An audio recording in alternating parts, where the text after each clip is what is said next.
रहा हूँ उस पे। तो मैं कह रहा हूँ कि सब कुछ जब इसी से बनता है और पूरे संविधान में कहीं हिंदू, मुसलमान, सिख, ईसाई नहीं लिखा है और ये अभी जिस प्रकार की ताकतें काम कर रही हैं हम सबको इसमें लगना पड़ेगा कि भाई नाम बदलने से कुछ चीज़ें बदलने वाली नहीं हैं। देश का इकॉनमी डाउन जा रहा है, बेरोजगारी बेइंतहा बढ़ती जा रही है, महंगाई बेइंतहा बढ़ती जा रही है, लोग इस वक्त बहुत तकलीफ़ में हैं। मुझे लगता है कि आज हम सबको पढ़ाने की ज़रूरत है कि भाई हम सब पहले भारतीय हैं।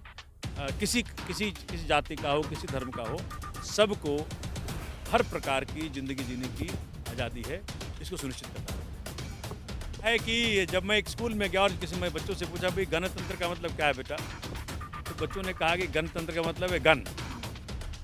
मैंने कहा गणतंत्र में गन क्या है?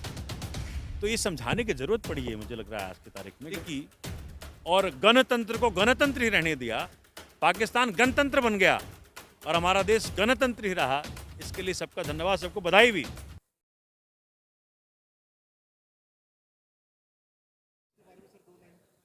देखिए, दिल्ली के अंदर इस प्रकार का कार्यक्रम एक अलग तरह का माहौल पैदा करता है। मुझे लगता है कि उर्स कमेटी ने उम्दा इंतज़ाम किया और हज़ारों लोगों ने उर्स ट्रांजिट कैंप का इस्तेमाल किया। ख्वाजा गरीब नवाज़ के दरबार में उपलब्ध होने के पहले यहाँ पे जो लोग रहे उनको हर प्रकार की सुविधाएं उपलब्ध कराई गई। आज के तारीख में इस प्रकार के बहुत सारे प्रोग्राम होने चाहिए जहाँ की इंसानियत क्या है, मानवता क्या है, हिंदुस्तान की गंगा जमनी तहजीब क्या है, उसकी बात हो, उस पर चर्चा हो और हर कोई इस बात को स्वीकारे कि हिंदुस्तान किसी एक धर्म का नहीं है, हिंदुस्तान सबका है। हिंदुस्तान जितना हिंदुओं का है उतना मुसलमानों का है, जितना सिखों का है उतना ईसाइयों का है। हिंदुस्तान हर भारतीय का है और यही भारत का संविधान कहता है। भारत संविधान जो है हमें आज़ादी देता है कि भाई हम जिस धर्म को चाहे माने, विश्वास आस्था की पूरी आज़ादी है। सर, जिस तरह से अभी आप संविधान में प्रेमवर बाबा साहब का जो लिखे थे संविधान में, उसमें संविधान आप मतलब यहाँ पे पढ़ाए हैं, करवाए हैं, लेकिन संविधान में आप ही कहे हैं कि संविधान में जो है कि संविधान हमारा जो है कि हमें भारतीय का आज़ादी दिया है। तो सर एक मेरा सवाल है सर, ये जो हिंदुस्तान शब्द बार बार आता है, मैं बहुत जगह ये शब्द सुनती हूँ, तो इसका क्या मकसद है? क्यों देखिए, हिंदुस्तान कारण शब्द? क्या है कि ये इस प्रकार की चीज़ों की जो आप हर वक्त हर तरफ जो देखा जा रहा है कि वे किस प्रकार से देश को बांटने में लोग लगे हुए हैं, हमें बहुत संभल के चलना है अभी। और बहुत इसलिए मैंने क्या कोट किया, मैंने भारत का संविधान कोट किया। मैंने कोई आम आदमी पार्टी का कोई कागज़ नहीं पढ़ा।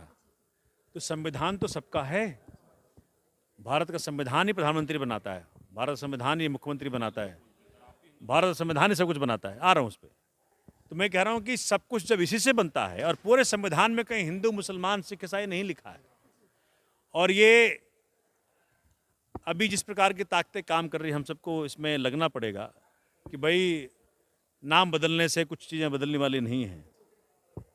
देश का इकॉनमी डाउन जा रहा है, बेरोजगारी बेइंतहा बढ़ती जा रही है, महंगाई बेइंतहा बढ़ती जा रही है, लोग इस वक्त बहुत तकलीफ़ में हैं। मुझे लगता है कि आज हम सबको पढ़ाने की ज़रूरत है कि भाई हम सब पहले भारतीय हैं, बाकी सब कुछ बाद में है।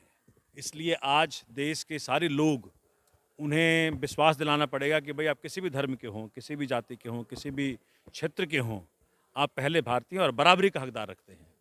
इसलिए बहुत ज़रूरी है कि हम इस पचड़े में ना पड़ें कि क्या हिंदुस्तान है और क्या ये है और क्या वो है। मैं तो कहता हूँ नामों के चक्कर में पड़ो ही मत। चक्कर में ये पड़ो कि भाई क्या सबको रोज़गार मिल पा रहा है, क्या हर घर खुश है, क्या महिलाओं को पूरी आज़ादी मिल पाई। क्या आज एक वीडियो देख रहा था कि कैसे एक अपर कास्ट के कुछ लड़के मिल करके एक दलित महिला को पीट रहे हैं क्योंकि वो नदी में नहाई है। तो ये क्या चल रहा है इस देश में, किसी का ध्यान नहीं इस तरफ। और इस प्रकार से देश को बांटने की, अच्छा हो क्या रहा है ना कि काम की राजनीति जो अरविंद केजरीवाल जी ने शुरू की, वही समाधान है सबका। हम किसी भी जाति की, किसी भी क्षेत्र की, किसी भी धर्म की राजनीति में पड़ेंगे तो ये सारे उल्लू सीधा अपना करते रहेंगे। नेताओं से एक ही चीज़ मांगो, आप हमारे विधायक बने हो, आप हमारे सांसद बने हो, आप हमारे मुख्यमंत्री बने हो, आप हमारे प्रधानमंत्री बने हो, काम कब होगा, काम की मांग करिए। हिंदू मुसलमान सिख ईसाई सब अपने अपने धर्म की चिंता कर लेंगे। धर्म ये मस्जिद बनेगा कि मंदिर बनेगा कि गुरुद्वारा बनेगा कि चर्च बनेगा, ये चिंता हम अपने आप कर लेंगे, लोग कर लेंगे। सरकारों का दायित्व है कि जो जहाँ जाना चाहे वो बिल्कुल फ्रीडम के साथ जाए। आप मंदिर जाना चाहते हैं, आपको कोई रोक नहीं सकता है। आप मस्जिद जाना चाहते हैं, आपको कोई रोक ना सके। ये आज़ादी सुनिश्चित करने की है। और दलित हो, किसी किसी किसी जाति का हो, किसी धर्म का हो, सबको हर प्रकार की ज़िंदगी जीने की आज़ादी है। इसको सुनिश्चित करना पड़ेगा।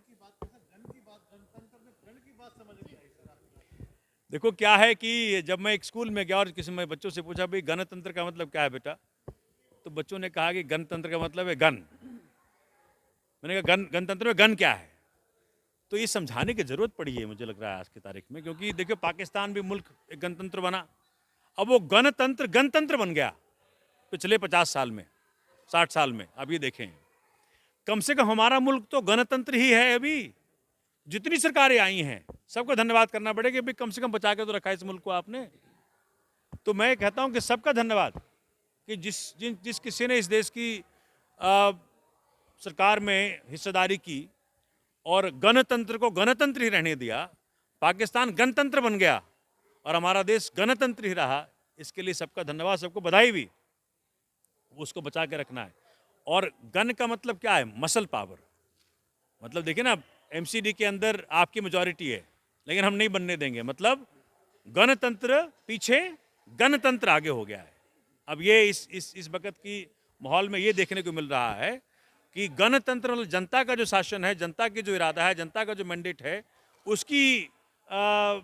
उसको आगे नहीं रख रहे हैं। ये कह रहे हैं नहीं हम अपनी मर्जी से करेंगे, नॉमिनेटेड काउंसिल को पहले आगे करेंगे और ये हेन तेन। भाई जनता ने जब दे दिया एमसीडी आम आदमी पार्टी को तो बनाने दो उनको घेरो आप। जो हमने वादे किए हुए हैं कि हम ये करके दिखाएंगे, वो करके दिखाएंगे, उस पर हमें घेरो। सरकार एमसीडी बनने दो और डेमोक्रेटिक तरीके से हमें घेरो। फिर इस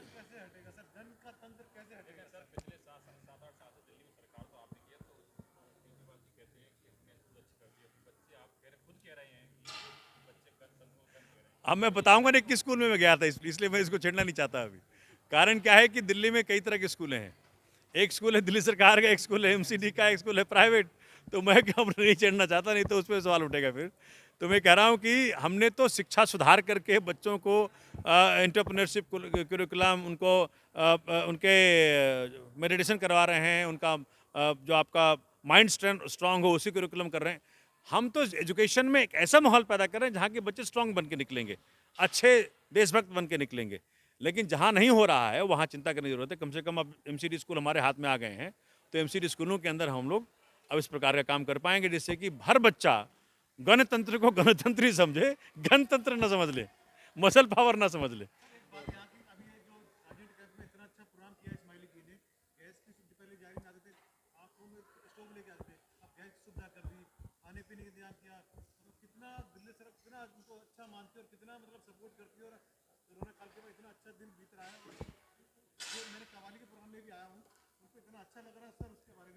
मैं कह तो रहा हूँ कि बेइंतहा और बड़ा उम्दा काम किया है इस्माइली जी के नेतृत्व में दिल्ली उर्स कमेटी ने।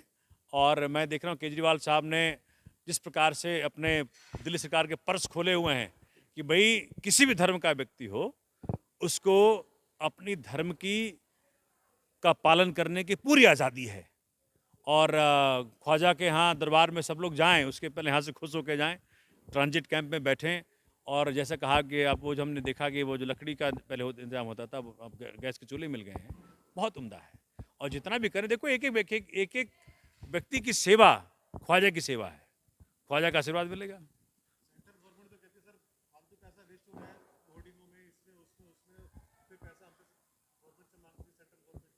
अभी देखा नहीं आपने 19 लाख करोड़ का